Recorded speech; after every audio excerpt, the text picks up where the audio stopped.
एक महिला को शादी के 5 साल बाद जुड़वा बेटियां पैदा होती है तो घर में बेहद ज्यादा खुशी का माहौल होता है। पति पत्नी भी बेहद ज्यादा खुश हो जाते हैं और पूरे गांव में मिठाइयां बांटी जाती है कह करके कि हमारे घर में बेटियां नहीं बल्कि लक्ष्मी आई हुई होती है। अब हमारा भाग्य उदय होगा, सब कुछ ठीक ठाक चल रहा होता है।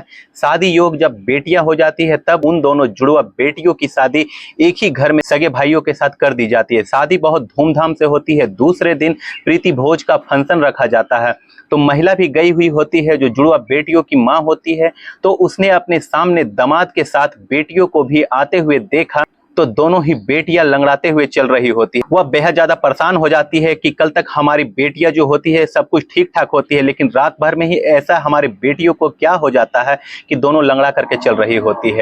अब बेटियों से जानने की कोशिश करती है तो बेटियां इस बात को टाल देती है। फिर माँ और भी ज्यादा परेशान हो जाती है कि आखिर हो क्या गया है मेरी बेटियों को। उसका शक और भी गहराने लगता है। वह फंक्शन में किसी तरह रहती है और फंक्शन खत्म होने के बाद अपनी घर चली आती है और रात भर वह सो नहीं पाती है। उससे यही बात परेशान कर रही थी कि आखिर हमारे दोनों बेटियों को रात भर में ही क्या हो गया होता है, क्यों लंगड़ा करके वो चल रही होती है। उसे एक उपाय सूझता है और शादी के 5वें दिन ही वह रस्म का बहाना करके अपने दोनों बेटियों को अपने घर पर बुलवा लेती है और साथ में ही दामाद को भी बुलवा लेती है। वह महिला जो होती है वह न चाहते हुए भी बेटी और दामाद के कमरे में खुफिया कैमरे फिट करवा देती है। वह सिर्फ वजह जानना चाहती थी और सुबह होने के जब वीडियो को देखती है तब उसकी रूह कांप जाती है, उसका कलेजा ही निकल जाता है। आखिर क्या थी वजह, क्यों लगवाई थी वो कैमरे और क्या देखा माँ ने, ये सब जानने के लिए दोस्तों वीडियो में हमारे साथ बने रहिए। आदाब, नमस्कार, सत श्री अकाल। मैं मनोज यादव, मेरा अभिवादन स्वीकार करें। आज की कहानी बहुत ही मार्मिक और रुला देने वाली होती है। एक लड़की होती है जिसका नाम होता है शिखा। शिखा ने परिवार वालों के खिलाफ जाकर के अंतरजातीय लड़कों से प्रेम विवाह कर लिया होता है। 5 साल तक उसे कोई बच्चा नहीं होता है तो घर में यह भी ताना सुनने को मिलता था कि खुद भाग करके आई है घर से, माँ बाप का कहना नहीं माना और फिर अब यह बांझ है, इसे कभी बच्चा पैदा नहीं हो सकता। लेकिन शिखा लोगों के ताने और उनकी बातों को सुनती रहती है, कुछ कहती नहीं थी, जवाब नहीं देती थी, सिर्फ इंतजार करती थी कि कब वह दिन आए जब लोगों का मुंह बंद हो जाए। और अंततः शादी के 5 साल बाद उसे एक जुड़वा बेटियां पैदा होती है। तब शिखा का खुशी का ठिकाना नहीं रहता, वह फूले नहीं समा रही होती है। पति पत्नी अपने दोनों जुड़वा बच्चे को लेकर के खुश हो जाते हैं। पूरे गांव में उन्होंने मिठाइयां बंटवाई। उन्होंने कहा कि हमारे घर में बेटी नहीं लक्ष्मी आई है, अब हमारा भाग्य जो होगा वह उदय होगा, हमारी परेशानियां दूर हो जाएगी। सब कुछ ठीक ठाक ही चल रहा होता है। बच्चे बड़े हो जाते हैं तो उन्हें पढ़ाई लिखाई का प्रबंध कराया जाता है। लेकिन वही कहा जाता है ना दोस्तों, शादीशुदा जिंदगी की यही हकीकत है कि शुरुआत में सब कुछ तो ठीक ठाक चल रहा होता है, लेकिन जैसे जैसे समय बीतता है खर्चे बढ़ जाते हैं और भी बातचीत होती है, अनबन भी बढ़ना शुरू हो जाता है। इन दंपत्ति के साथ वही होता है। शादी को महज 10 साल बीत चुके होते हैं तब पति पत्नी में अनबन शुरू हो जाती है और एक दिन किसी बात पर पति ने शिखा के ऊपर हाथ उठा दिया होता है। तो शिखा ने पहले सहन किया, लेकिन जब पति की ज्यादा जागती बढ़ जाती है तो शिखा ने भी पलटवार कर दिया और उसने भी थप्पड़ का जवाब थप्पड़ से दे दिया। लेकिन यह बात आसपास के लोग देख लेते हैं और पति पत्नी को झगड़ते हुए तो पति को अपने ऊपर शर्मिंदगी महसूस होती है। उसे ऐसा लगता है कि उसने हमारी इज्जत को तहस नहस कर दिया है। फिर वहां से शर्मिंदा होकर के चला जाता है और उसके बाद वह तलाक लेने का फैसला करता है और जा करके कोर्ट में केस फाइल कर देता है। और 2 साल तक पति पत्नी के कोर्ट कचहरी का चक्कर लगाने के बाद अंततः तलाक का फैसला मंजूर हो जाता है और जो दोनों बेटियां होती है वह माँ के साथ रहने को राजी हो जाती है। तो कोर्ट शिखा के पति को आदेश देता है कि इन दोनों बेटियों और शिखा के भरण पोषण की जिम्मेवारी उठाएं और इनकी शिक्षा और फिर इनके रहन सहन की व्यवस्था करें। तो पति तैयार हो जाता है क्योंकि वह बिजनेसमैन तो था ही और उसे कोई दिक्कत नहीं होती है और सहमति से बेटियों का शादी का खर्च भी उठाने के लिए तैयार हो जाता है। अब जो प्रेम विवाह होता है शिखा और उनके पति भोले शंकर का, दोनों का शादी के 15 साल बाद तलाक हो जाते हैं। शुरुआत में तो दोस्तों वह जो भोले शंकर होता है शिखा का पति, वह भरण पोषण की जिम्मेवारी उठाता है। 2-3 साल तक तो उसने बराबर खर्चे वर्चे देता रहा, जिससे बेटियों की पढ़ाई और शिखा का घर आसानी से चल जाता था, दिक्कत महसूस नहीं होती थी। लेकिन जैसे जैसे समय बीतता है, आगे समय बीत जाता है तो वह पति इनसे संपर्क में नहीं रहता है। वह खर्चे भी देना बंद कर देता है मेंटेनेंस के रूप में और कोई भी मतलब नहीं रखता है शिखा से। फिर शिखा जो अकेली होती है उसके ऊपर बच्चों की परवरिश की जिम्मेवारी आ जाती है।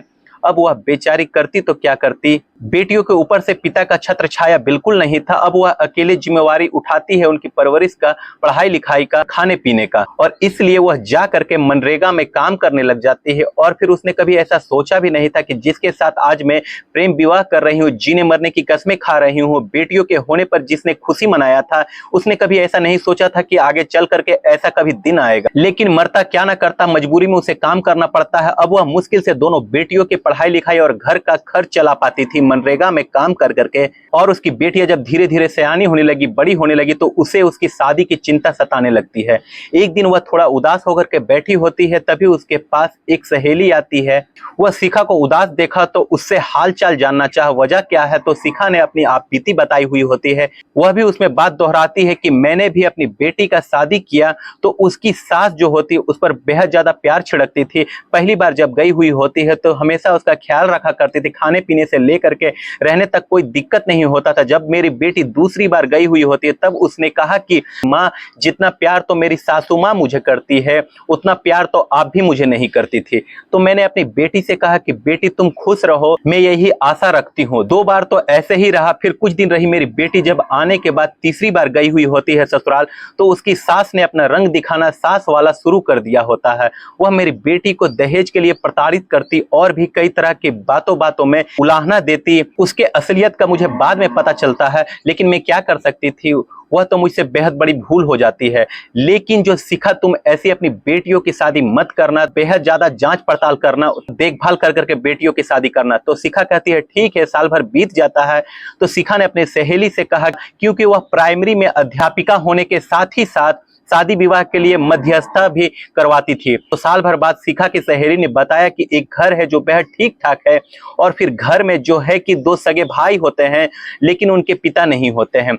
माँ विधवा होती है, बाकी घर में किसी चीज की कमी नहीं होती है। घर द्वार है, खेती बाड़ी है, घर में गाड़ी होती है, किसी भी चीज की कोई कमी नहीं होती है। लेकिन उसकी माँ जो होती है वह थोड़ी वहमी, या यूं कहें कि सकी टाइप में है, जो सुपर स्टेशन वगैरह को मानती है। तो शिखा ने कहा कि वहमी मतलब क्या, सुपर स्टेशन? तो उसने बताया कि जैसे मान लो अगर दीवार पर छिपकली है, वो कहेगी कि दीवार को पूरी सफाई करो उसकी, फिर से उसे छिपकली हटा करके पूरा साफ सुथरा करो, धोआ पोछी करो।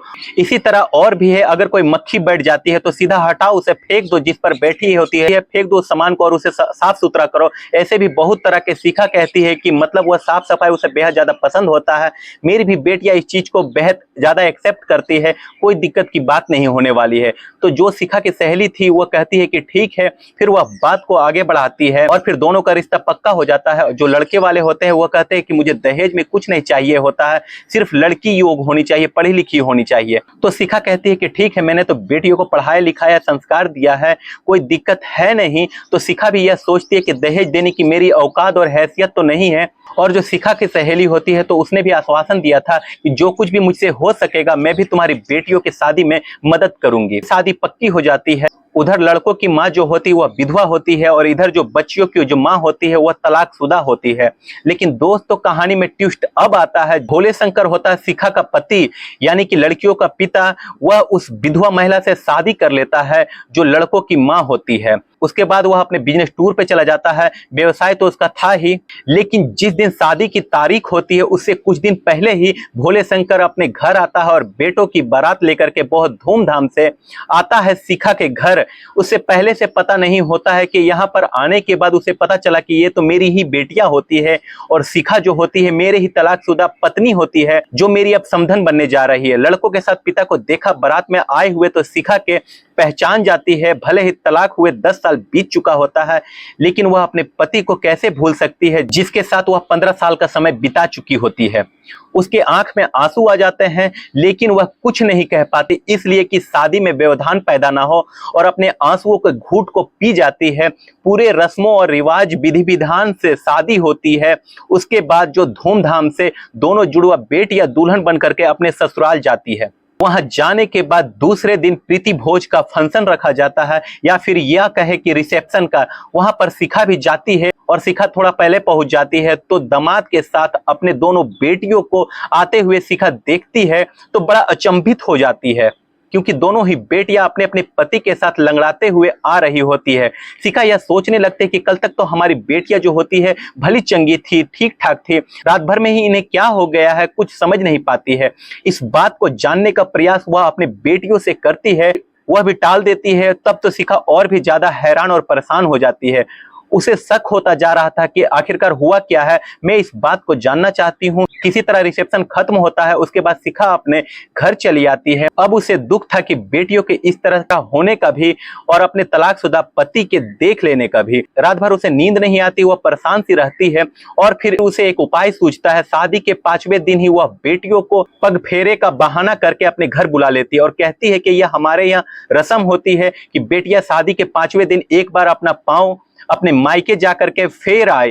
तो लड़कों की माँ जो होती है वह कहती है कि हमारे यहाँ तो ऐसा कोई रस्म रिवाज नहीं चलता है, अगर आपके यहाँ चलता है तो आप अपनी बेटियों को लेकर के जाइए। और शिखा अपने बेटियों के साथ यह भी कहती है कि दामाद को भी इस रस्म में शामिल होना पड़ता है, इसलिए वह बेटियों के साथ ही अपने दोनों दामाद को भी बुलवा लेती है।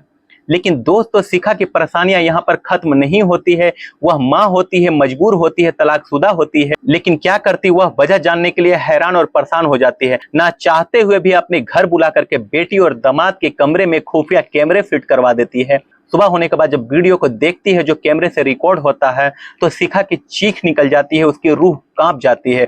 वह सुबह सुबह ही पहुंच जाती है उन लड़कों के घर, यानी कि अपनी बेटी के घर। वहां पर जाने के बाद वह लड़कों की जो माँ होती है उन पर भड़क जाती है कि क्या तुमने यही बताया था, अपने बेटों को यही शिक्षा और संस्कार दिया है, यही अपने आप को कह रही थी कि मैं कोई कष्ट नहीं दूंगी, क्या है ये सब, मेरी बेटियों के साथ ऐसा क्यों कर रही हो। तो जो लड़कों की माँ होती है वह जान जाती है कि मैंने जो राज छुपा करके रखा था आखिरकार तुमने जान गया, आखिरकार बेटियों को घर बुला करके उनसे राज उगलवा लिया। कोई बात नहीं, वह हमारे यहाँ के रस्म और रिवाज होती है। दरअसल दोस्तों होता यह है कि लड़कों की माँ जो होती है, दोनों जुड़वा बहनों को यानी कि उसके जो बहुएं थी उनको एक पैर में रस्सी के सहारे एक पैर को बांध दिया था और एक पैर पर पूरी रात खड़े होने के लिए कहती है। उसने ऐसा इसलिए करवाया क्योंकि वह सुपर स्टेशन को मानती थी, टोने टोटके को, जादू को बेहद ज्यादा मानती थी।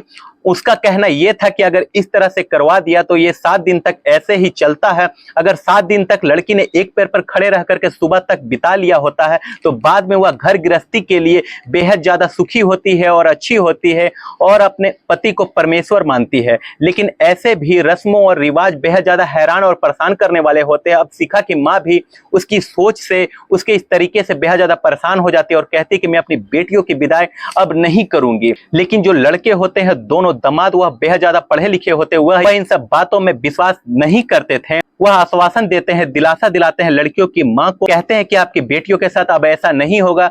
वैसे भी ये जो रस्म है 7 दिनों की होती है, 5 दिन तो पहले बीत चुका होता है, 6 दिन आज बीत चुका होता है, 1 दिन की और बात होती है, उसके बाद फिर कभी ये नहीं होगा। तब लड़की की मां मान जाती है और उनके दिलासा देने के बाद फिर अपने बेटियों को भेज देती है। उधर जो भोले शंकर होता है, लड़की का जो पिता होता है, वही अब लड़के का पिता बन चुका होता है।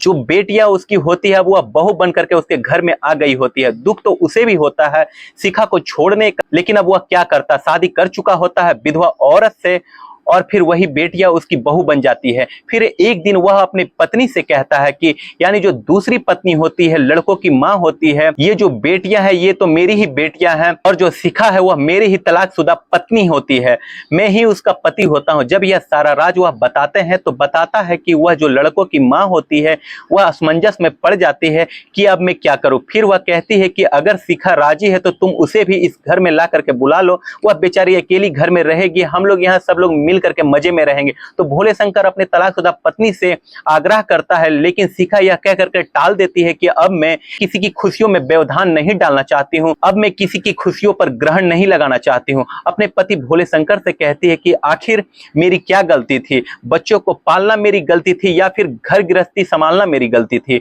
आखिर आपने मुझे क्यों छोड़ दिया, कुछ तो वजह बताइए, आपने मुझ पर हाथ क्यों उठाया हुआ होता है। मैंने 1 बार 2 बार बर्दाश्त किया, जब आप बार बार यही करते थे उस दिन बर्दाश्त नहीं हुआ तो मैंने भी हाथ उठा दिया, बताओ मैं कब तक सहन करती। इस बात पर भोले शंकर के भी आंख में आंसू आ जाते हैं, लेकिन शिखा कहती है कि कोई बात नहीं, मेरी बच्चियों को आप मिल गए, दोबारा पिता मिल गया होता है, मेरी जगह पर उनकी सासू मां नहीं मिल गई होती है, मुझे बेहद ज्यादा खुशी होती है, आप लोग हंसी खुशी से रहिए।